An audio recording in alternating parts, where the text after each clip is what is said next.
Hello, I'm Dr. Andrea Dawson. I'm the professor of violin and viola at MTSU School of Music. And today I'm here to help you with some practice ideas for preparing your 11th and 12th grade viola mid-state audition with the excerpt of the Viola Sonata. So the first thing that we want to look at is a reminder that there is a correction in the excerpt in measure 16 to note that the first note of that measure is in fact the C above middle C. So make sure that you have that. It's a whole lot easier than playing the note that was notated, so that's good.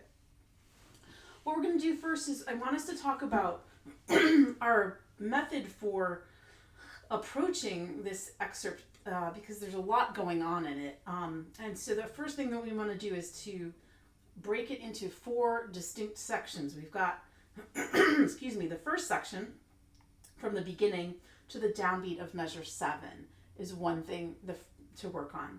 And then of course we have measure 7 through the downbeat of 15, that first 8th note there. That's all of the fast passage. And then we have measure 14 through, through 16 to the downbeat of 17 for those shifts. And then we have 17 through the end. And I think that if you kind of approach it in this way, you'll be able to solve one problem at a time much more easily. Our strategy is going to be to start at half tempo. The tempo they've given you, the 65 to 75, is for the half note, which is startlingly fast when you give it a try. And so I would say that I would recommend aiming for the 65 rather than the 75, because 75 is probably faster than we really need to play. If when you're practicing this, you work very hard and you get it to about 60 for the half note, I would say the strategy is to do the best tempo that you can, play very, very well, rather than trying to play the maximum tempo poorly. So do play beautifully, correct rhythms, good intonation, all of that. And if it isn't all the way at 100% of the minimum tempo, then I think that you should go with that. Okay, so we're going to do 65. We're going to do a lot of practicing at half tempo. So that means we put it on 65, but we use it for the 8th note. I think that's an important starting point for us. It is not impossible at 65 for the quarter note. For the half note, but it is, going to be a challenge. All right, the first thing I'd like to do is talk about some fingerings. This very opening already has a challenge because we have that B flat up and then, above the middle of the string right here. And the question is how to get there. Here's my suggestion. We want to start in 5th position on the B flat, first finger. And then in 5th position, I would play an A. So I'm just going to reach forward a half step and then back again. Here I'm kind of doing a creepy crawly fingering of reaching back for the E. You could also just shift back to 3rd position there, because after that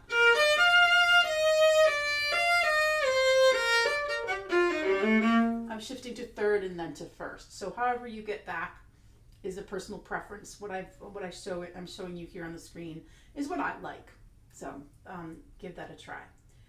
The next fingering we're going to look at is this little bit of half position in measure 12. We have to figure out how to play the G sharps. Pretty straightforward. We're going to shift to a 1 on the downbeat, the G sharp, and then straight back up again, right? I mean, you could stay in half position longer, but I don't think it's not necessary. So that is the fingering that I would do in that measure. And then our very next puzzle is preparing for the big shift in measure 15. My suggestion is for us to get ourselves up to 3rd position kind of a little over a measure ahead, so that when we are shifting up to fifth position, we don't feel like we're going as far. So in 13, I'm in first position, and then I'm going to shift up to third position on the G, and then I'm going to play this whole measure, 14, in third position. It's pretty comfortable. It's all one finger pattern, and that gets me to the E natural very happily.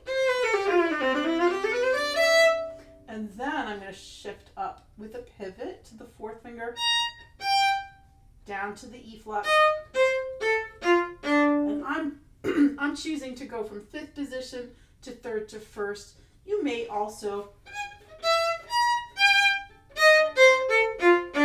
do it all in one big shift down to the E flat. I don't find that as comfortable, so you'll have to decide what works best for you. But those are really the only fingerings. They're important fingerings, but those are really the only places that we have to look at shifting.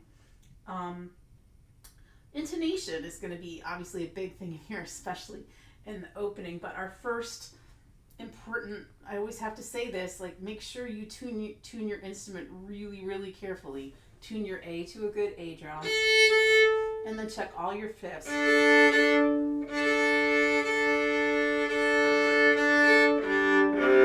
We want our strings to be in tune because we need to use those notes to help us with the tuning in the piece. So the next example that you see on the screen here is all the ringing tones in the opening in green, because we're way up there in fifth position, but we still have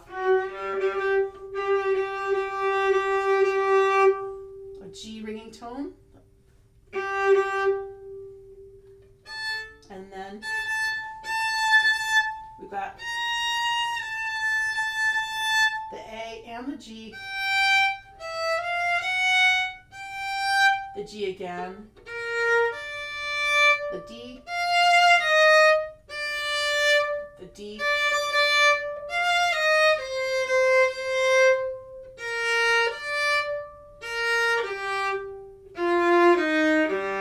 and the A. So if our strings are very well in tune, especially with each other, then we can really judge our intonation in the passage work by checking each of those ringing tones. Be sure to do that. All right, let's look at a little bit of intonation in this fast passage. The notes in most of this fast passage is really in first position, so it's theoretically not that difficult, but we do want to be careful to play in tune. So if we look, for instance, at measures 8 and 9, we have a ringing D and E flat, right? We have to figure out where to put that E flat.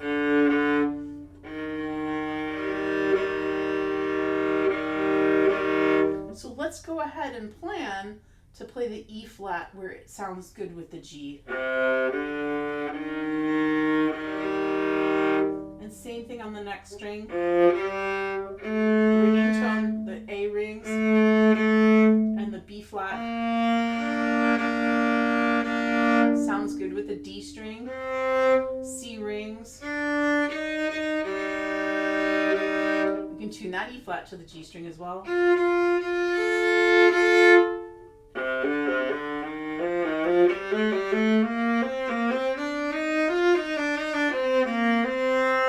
Always checking those ringing tones. So it's a very valuable exercise to take your time and really make sure that in your fast passage, everything is nicely in tune.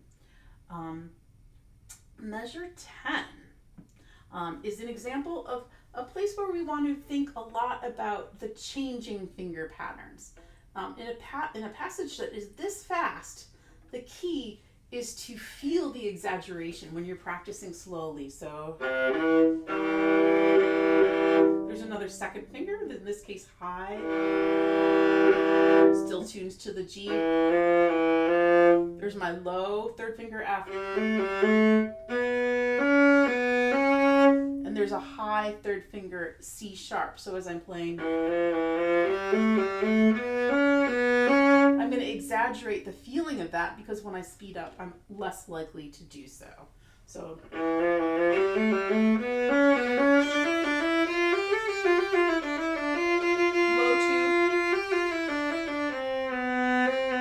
and then that's high 2. So let's really exaggerate those feelings as we're playing under tempo.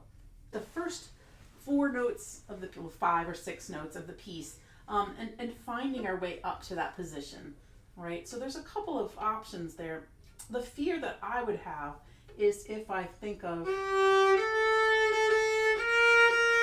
going up the scale like this, right? I can play that B flat, I'm really ready, but chances are I won't be able to reach that G. So I would suggest instead that when you're ready to start, that you tap the 3rd finger G. And if it's really in tune, the tap will ring. All right, and what that does is it makes sure that I'm pivoted enough. If I can reach the G, then I'm in a good place. And then you can relax.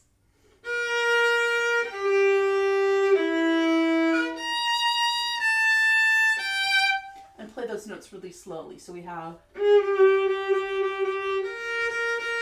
low 1, high 1, extension for the B flat, just up a half step, and then back to the G. So practice those notes really slowly to be able to make sure that you're understanding the spacing between them and the choreography between the fingers. We can furthermore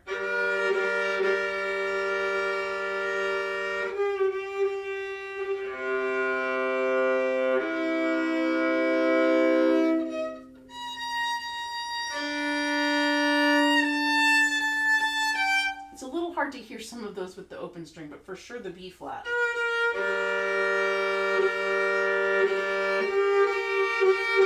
You can also play that 3rd. The E natural should sound really good with the B.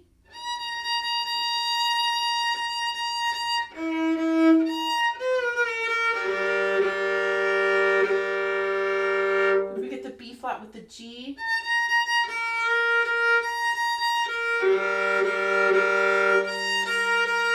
make sure that they match. So obviously the intonation right at the opening is probably some of the most stressful part. So we get it out of the way, so that's good, right? But obviously that's going to need to be practiced. And I really recommend finding the placement of your 3rd finger before you start. Another one that we need to look at is obviously our big shift into 4th position in measure 15. We want to make sure that we get our hand, just like at the beginning, that we get our hand up and over, right? And so this is the pivot. To get the hand into position, I'm going to show you from the back, move the thumb from the side of the neck to under the neck. And then that creates a nice round space so all my fingers can be nicely curved. And one way to practice that is to put all 4 of your fingers on the D string, right, in a circle, and pitch the A string as you keep all the fingers up and slide up and down the D string with all 4 fingers. And you notice my thumb just kind of relaxes and it has to glide into place and everything. The guide finger practice for that measure. Let's look at that excerpt. So the first thing to notice is that we are very inconveniently changing clefs right at that point, and it looks very clearly like the pitches are going down when in fact they are going up. So I've written it out in treble clef for you so you can see what intervals you're playing. We're going up from an E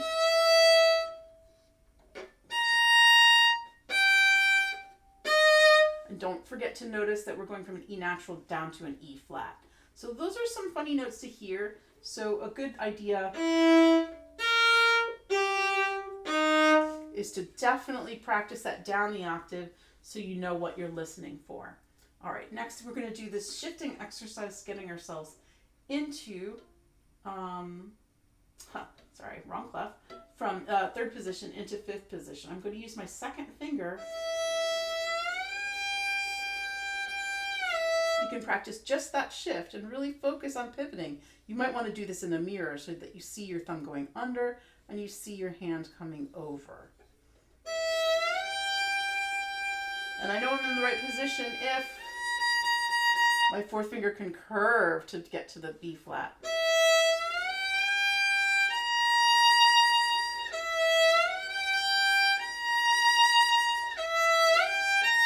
Then I speed that up. One of the hard parts about these notes is that is a diminished triad that we're arpeggiating. And so that diminished fifth is a little hard to hear. Our ears fight against it a little bit. So make sure that you really... And then I practice silently shifting to the G and seeing if I made it. I'm going to the G with my second finger and then trying my fourth finger. And then I kind of put the two shifts together.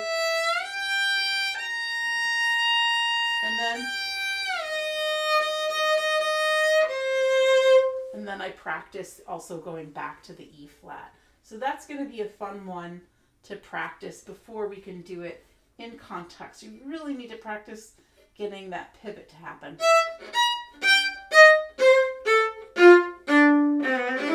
Etc.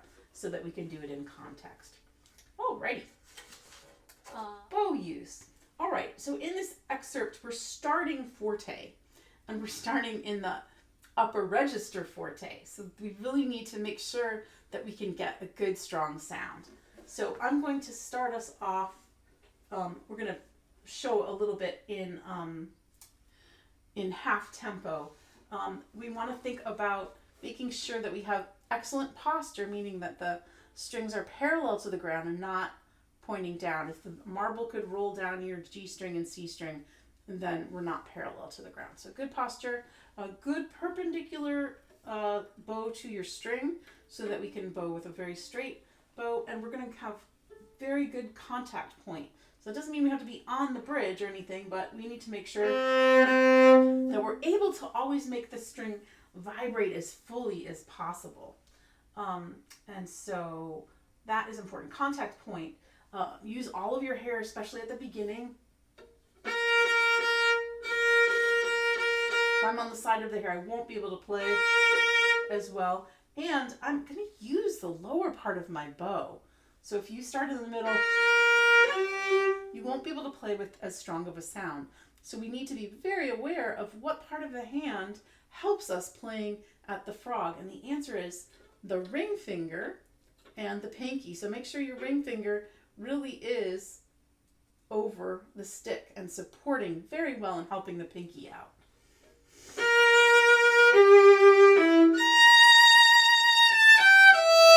And then we can get that strong sound if we start at the frog. The other part of starting at the frog is to make sure that your bow isn't pointing over your ear, but that you push the tip away from you a little bit, because that helps straighten the bow out.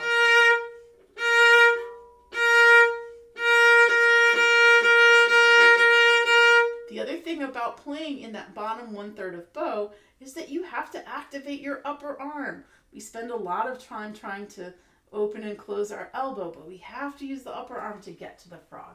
So think about that a little bit. Then the off the string part at the end, keep in mind this is very, very fast eventually, right?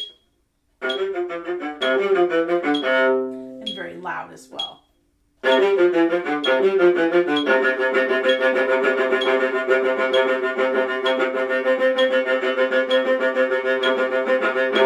wouldn't try to get it too far off the string. If you're in the correct part of the string and going at the right tempo, chances are it will not want to stay on the string. So I think that being a little conservative about the bounce would be a good idea there. Left-hand agility, that is an issue in this one. We have all of these fast passages, and if we practice them at half tempo, it feels pretty comfortable, and that's a good place to start.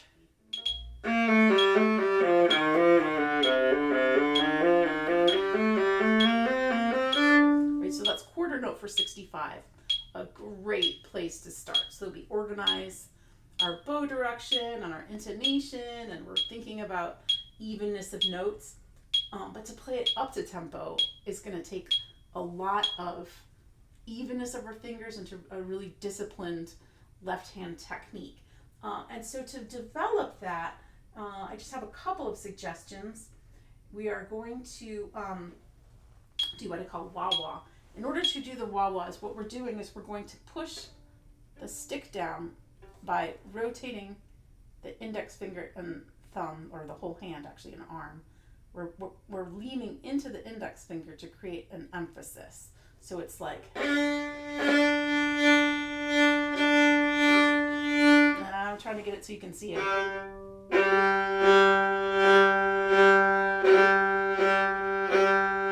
You can see the stick is pushing towards the hair. So I'm going to demonstrate this at 1/4 tempo, and we're just selecting a measure. This measure I'm selecting is 12 to demonstrate this.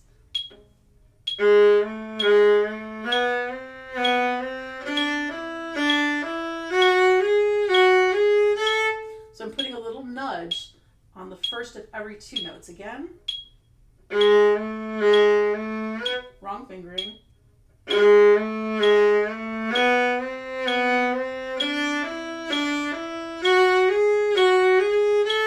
I'm going to do the opposite, which is the offbeats.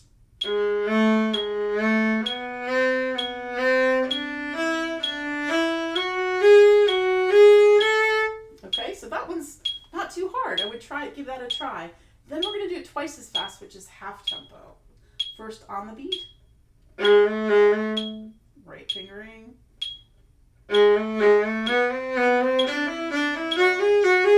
So I'm doing that rhythm in my accents. And then I do the opposite.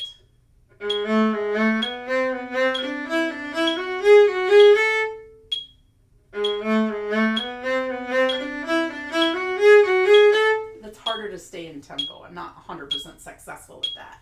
I think that this exercise is one of the things that can help with the evenness of your fingers, so that you really feel that each of them is giving equal attention. Then the other way that, of course, we want to do is our dotted rhythms.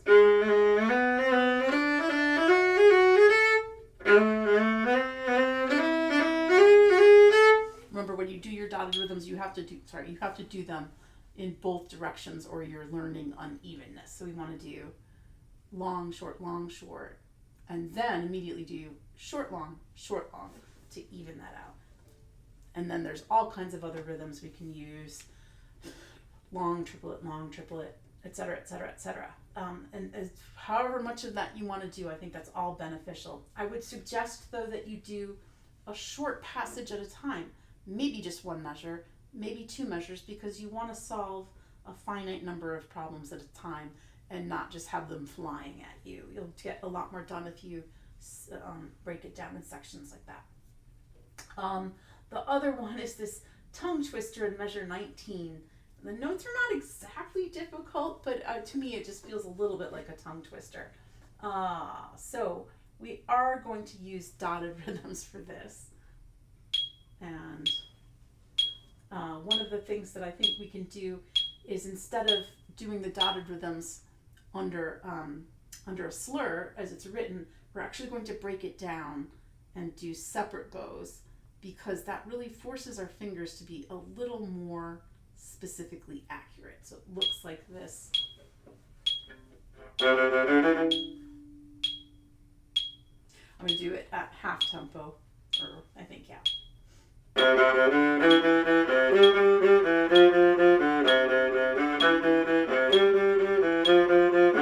That's technically 1/4 tempo, and then I'll practice it like that until I get the hang of it, and then twice as fast. And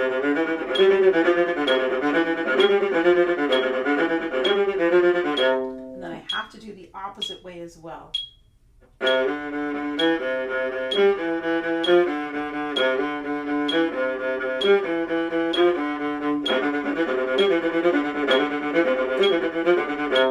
then hopefully that helps me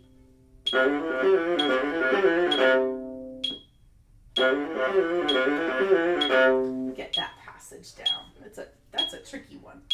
The rhythm is another issue that we have to look at here. I mean, mostly the rhythms are pretty straightforward. We've got a lot of 16th notes, but you do want to make sure that you're thinking about really correct subdivision at the beginning. So doing that at half tempo is a good start. We have half note, double dotted quarter, and a 16th note, and then get to the downbeat on time. And 2, and 3.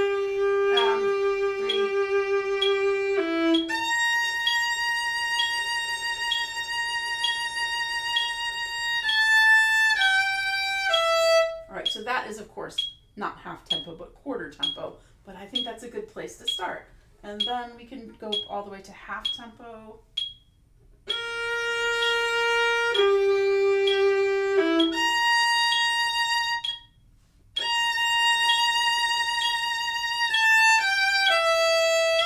So quarter and half tempo, use the same speed, 65, and you can do it for the 8th note and then the quarter note. Those are both really useful just to keep yourself honest. And actually, let's do the whole first line at 1/4 tempo. So we're counting the 8th note.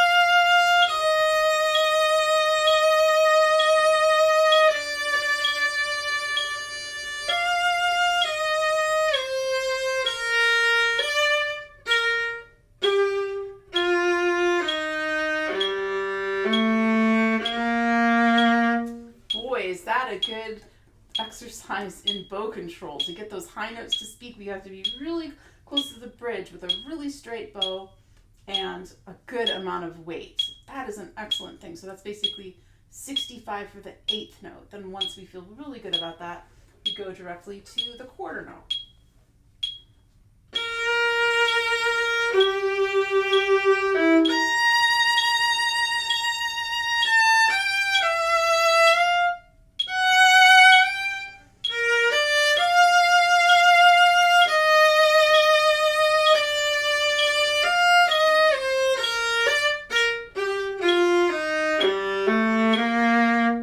That's half tempo. We wish it weren't, but it is half tempo. And I'm going to try it at full. We'll see what happens.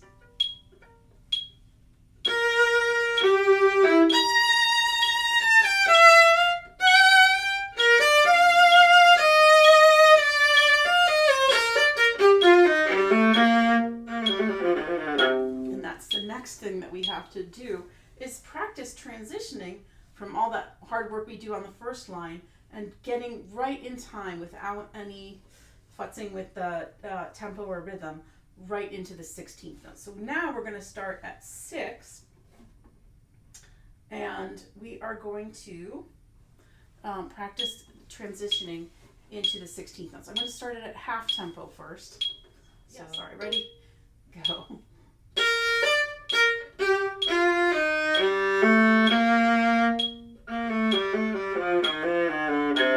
Practice that a bunch of times so you practice those two sections in ratio to one another.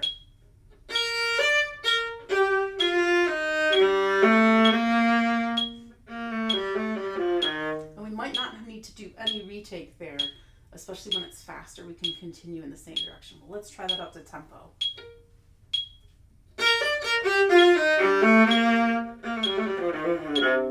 All right, again.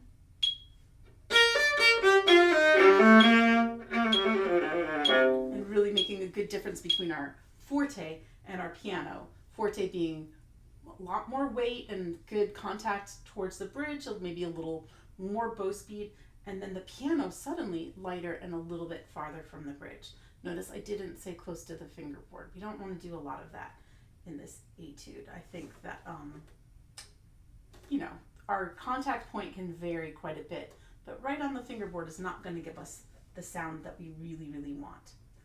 And then we're going to practice changing the rhythm from the 16ths to the triplets at the end. We're going to do that just by alternating back and forth.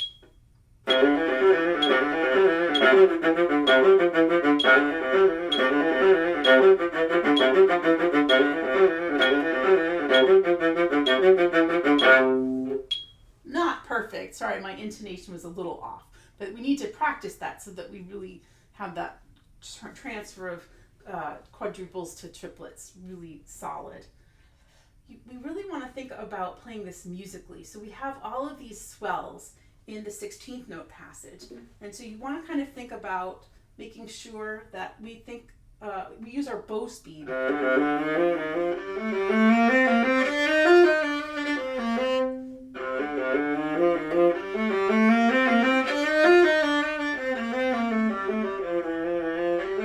So you can increase the amount of bow. Let me try that in tempo and see.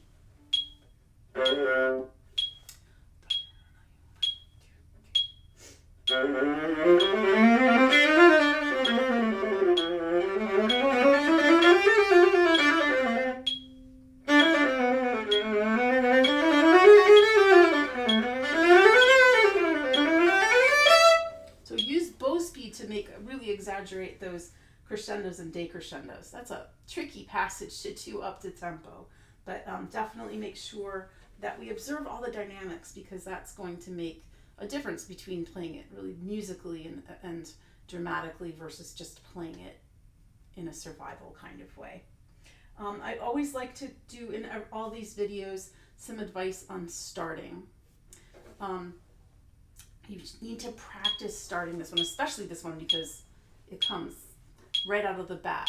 We have to be on top of things.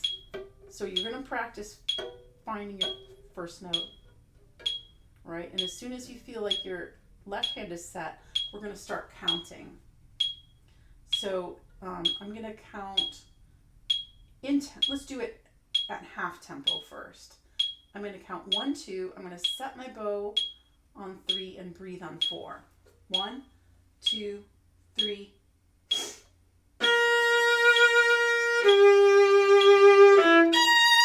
All right. I'm going to do that a few times until it feels really confident. Then to do it in tempo, I'm going to count half bars. So I'm going to count 1, 2, same kind of thing, and then set, breathe. Same pattern, but now we're counting half notes. So left hand is still set, and I'm not sure. 1, 2.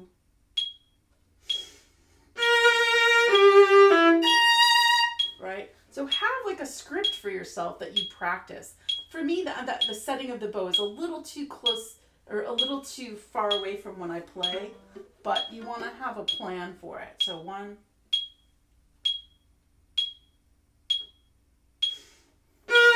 or